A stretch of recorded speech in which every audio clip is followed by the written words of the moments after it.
They're completely incapable of doing that. Like, I've talked to 40 senators and congressmen in the last 5 years. I asked them all the same question, including RFK. He wouldn't answer either. When does the left go too far? Well, we certainly bloody well saw it in the last month, didn't we? Because they got the oppressive narrative a little mucked up, we might say. Jordan Peterson went on Bill Maher's show, Real Time with Bill Maher, and absolutely schooled not just Bill Maher, but the entire panel. Things got pretty crazy, and Jordan Peterson just handled all of these woke idiots here on Real Time with Bill Maher. Let's get into this clip where Jordan Peterson not just schools Bill Maher, but like I said, schools this entire panel of woke idiots. But what happens is that they are then saying that being oppressed is being good. I don't know if the Holocaust. Yeah, well, this is the main issue. I mean, part of the reason that you see all this foolishness on university campuses too is because people have bought this idiot meta-Marxism, which is that the way to look at every social relationship that people ever have is through the lens of power. And that is, we can put that squarely at the feet of the universities, as far as I'm concerned, is, you know, marriage is a patriarchal institution and business is nothing but oppression, and you have to view every single situation that emerged historically as oppressor versus oppressed. And then once you get that, which you can get in about 2 minutes if you sit in a course that teaches that sort of thing, you have a lens to moralize about the whole world through. And then you see the situation is that the leftists have already decided the Palestinians are the victims. And as you pointed out, if you're a victim, then you're morally righteous. And even more conveniently, if you stand for the victim, then you're morally righteous, regardless of what you do with your own life. And that's pretty much what university students are taught from the time they enter the university classroom. And that's how they, you know, orient themselves morally. Well, and that's at the hands of the radical left, too, Bill. And one of the things the Democrats also have to pay the price for, I would say, is their absolute refusal to draw a line between the moderate Democrats and the extremists. It's so spot on, man. I've criticized Jordan Peterson about a ton of different things.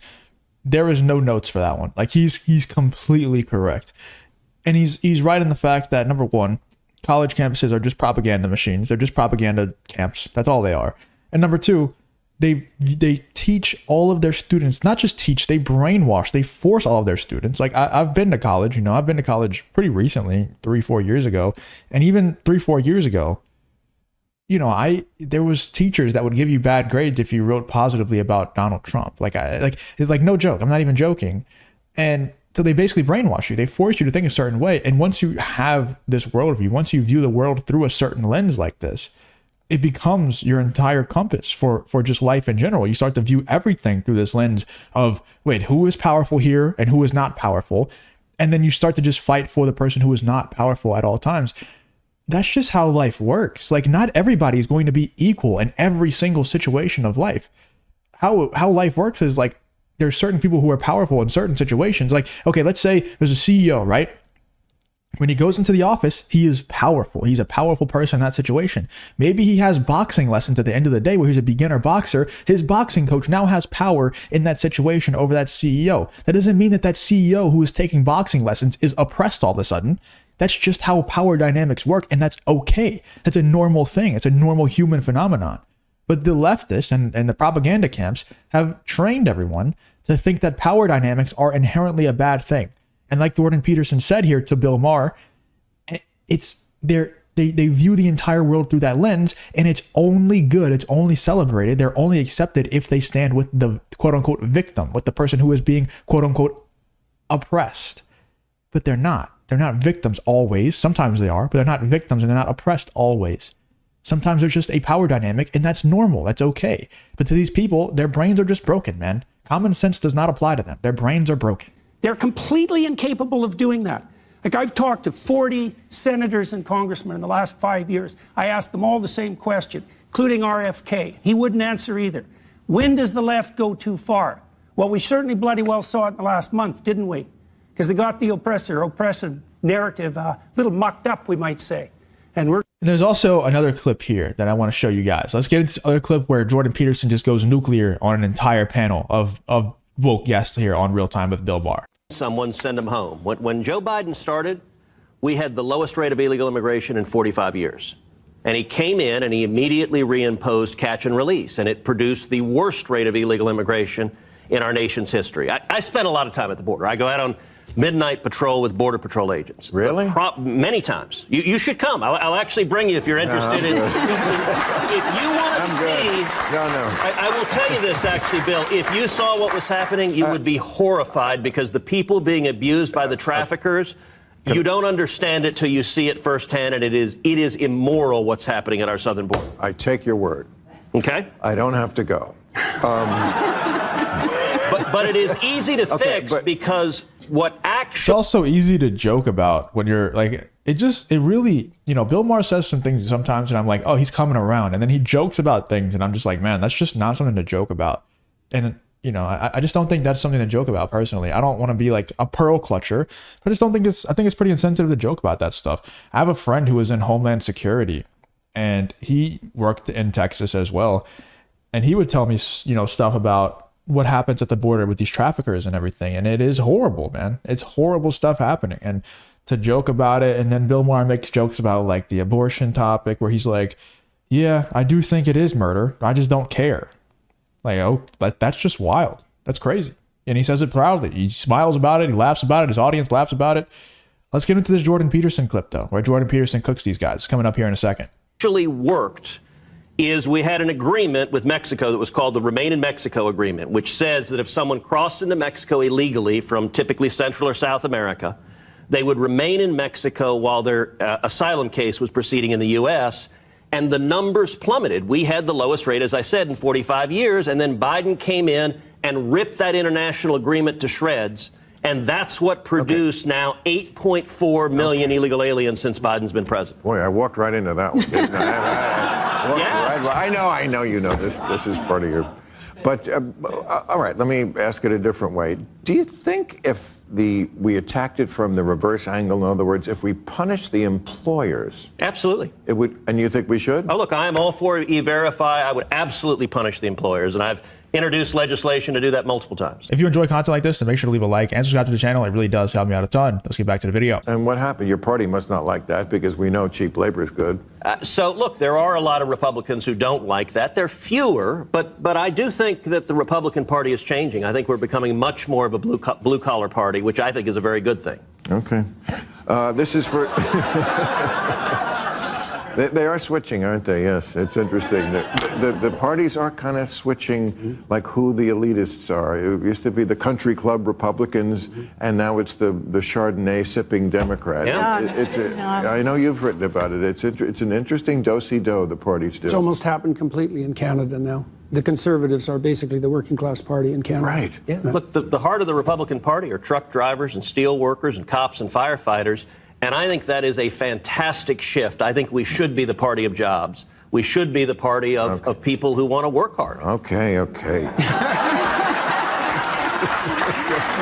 Yeah, you can tell when Bill Maher is losing in an argument because he always just tries to do. He always just tries to switch topics, man. He loves having those little cards in his hand. Every time he's getting cooked, he's getting teamed up on by Ted Cruz and Jordan Peterson. He's like, all right, let me look at my cards. Next question. And his audience obviously loves him. But Jordan Peterson, like I said, it's coming up here in a second, where Jordan Peterson just cooks him and leaves his audience stunned. Like they literally don't even know what to say. They don't laugh. They don't do anything. And Bill Maher's audience always tries to bail him out of things. He can't get bailed out of this one. Let's see what else Jordan Peterson and Bill Maher have to say here. For Jordan, are men more susceptible to loneliness than women? No. Well, we know this. So at puberty, women become more sensitive to negative emotion than men, and then that's permanent on average through the entire life course. And it looks like it's associated with hormonal changes. And so cross-culturally, women experience higher levels of depression and anxiety and shame and guilt, all the negative emotions that clump together. And so loneliness is a pain-related emotion, and women are more susceptible to that. What do you know? I don't agree. I mean, if you just maybe like biology-wise, but if you have to factor in for society currently, maybe biology-wise, women have the genes to be more susceptible to loneliness. But if you just look at current modern day society, I mean, definitely on average, there's more men that are lonely than women. And there's kind of no debating that at all. Just because of the direction that modern day society is in. Women are just placed on this pedestal and, you know, they're kind of just worshipped by men with, you know, the OnlyFans stuff and Instagram models and stuff like that. And I don't think there's many women out there that feel very lonely. It's kind of hard for women to feel lonely. You just post an Instagram story and all of a sudden you don't feel lonely anymore, you know? So I think there's a whole lot more lonely men. So I maybe Jordan Peterson has the science to back it up where, you know, biologically women are more susceptible to it. If we're looking at the real stats in current day, I mean, it's very obviously men. Everybody recognizes that women, girls, mature faster than boys. I mean, this is why they're going out with the upperclassmen. And at any age, they usually don't want somebody exactly their age. Even though this country is like crazy for age appropriate, God forbid we go out of that.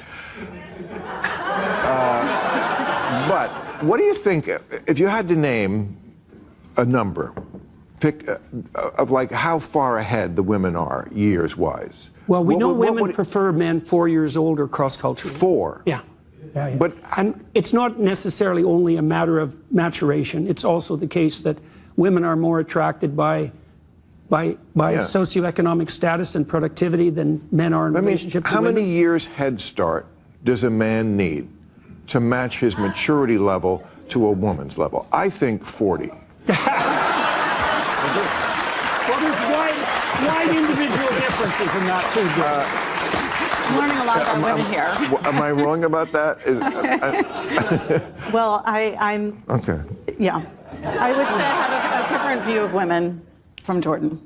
What do you mean, different? Well, I mean, the depression, anxiety, what else do we have that's loneliness, everything negative. No, not everything negative. Just Okay. because men are much more likely to be aggressive and to end up in prison and to be alcoholic, and they're overrepresented in learning disabilities. Like there are sex differences in psychopathology, and they're not all tilted negatively towards women. Definitely not. Yeah, this is like one of those people where you just can't tell them facts when it comes to, you know, being a woman or a certain race or whatever. Even if there's all the statistics in the world, all the scientific research to back it up, this is the type of person that just will not accept facts if it sounds hurtful to her. If it hurts her feelings, she's gonna be like, oh, you're just misogynist, you're just sexist. I don't know who this is. Her name's Pamela Paul. I've never heard of her before, but I can just already tell she's one of those people. You're just a misogynist, you're a sexist, you're a racist. Yeah, we've heard it all before. That doesn't affect Jordan Peterson, doesn't affect anybody really anymore. He's just going to spout off the facts, and you could tell she doesn't like it. Let's see what happens here. So, but negative emotion, it's absolutely clear that that's the case, and it's the biggest differences are in the countries that have the most gender equal economies and socioeconomic structures. So the differences between men and women in terms of sensitivity to negative emotion maximize in Scandinavia. Wow. So Scandinavians are also much happier than we are, though. yeah, Well, but comparatively, their women are less happy. So I mean, and I've seen those surveys too. I find it a very difficult thing to quantify happiness, or it's kind of like that pain chart in the hospital, 1 to 10. Like somebody's 3 is somebody else's 8. You know what I mean? How happy are they really in Scandinavia? I don't know. well, it's I know this. It's actually a decent point there by Bill Maher. Pain is 100% relative, you know. The same pain that you might feel as an adult for losing a family member, a little girl feels whenever she loses her favorite teddy bear. You know, pain is relative. So Bill Maher is correct there, but Jordan Peterson just absolutely cooked everybody, in my opinion. Let me know in the comments what do you guys think about this appearance by Jordan Peterson on Real Time with Bill Maher. I thought it was a great one. I thought he put these woke people in their place, including Bill Maher and this Pamela Paul person. Let me know in the comments though, what do you guys think about this whole Jordan Peterson versus Bill Maher and this woke panel situation?